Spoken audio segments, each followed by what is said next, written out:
A pulse oximeter showing 90% can be confusing, and for many people, scary.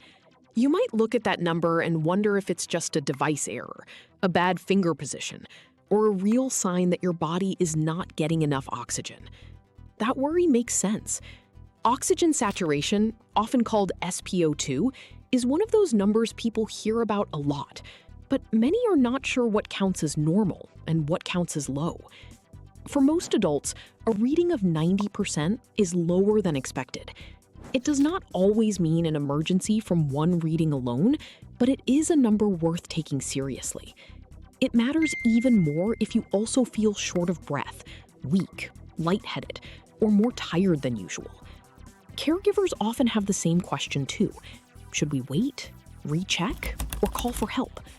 So in this video, we'll walk through what an oxygen level of 90 means, why pulse oximeter readings can vary, and when that number needs quick attention. So let's start with what that number actually measures. Oxygen saturation, or SpO2, is the percentage of hemoglobin in your blood that is carrying oxygen.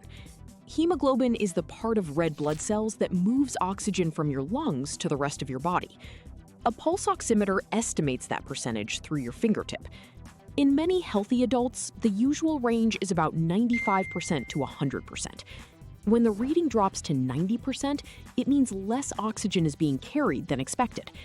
That matters because your organs and tissues need a steady oxygen supply to work well.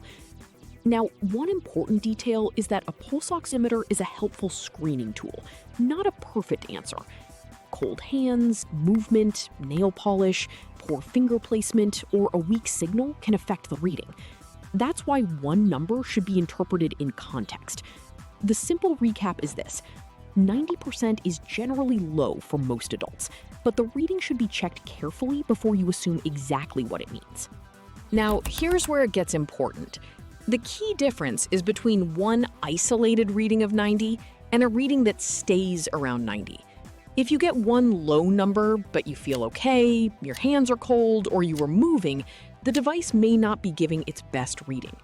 In contrast, if you sit still, warm your hand, recheck, and it still shows about 90, that matters more. What this usually means is that the low reading is more likely to be real. Symptoms matter too. A person with 90% and no symptoms still needs attention, but 90% with shortness of breath, chest pain, blue lips, confusion, or worsening breathing is more concerning. Here's the key difference again. The number tells part of the story, and the person tells the rest. Some people with COPD or other chronic lung conditions may have a lower usual baseline, but that should only be considered normal if their own clinician has said so. For most people, a persistent oxygen level of 90 is not a number to ignore. So what can you actually do about it? First, recheck the reading the right way. Sit quietly for a minute, warm your hand, place the pulse oximeter securely, and wait for the number to settle. Second, pay attention to how the person feels, not just the screen. If the oxygen level stays near 90 or the person looks more short of breath, weak, or unwell, contact a medical professional promptly. Third, if oxygen therapy has already been prescribed, follow the plan your clinician gave you, rather than making changes on your own. If the reading stays low and there are serious symptoms like chest pain, blue lips, confusion, or worsening trouble breathing, seek urgent care right away.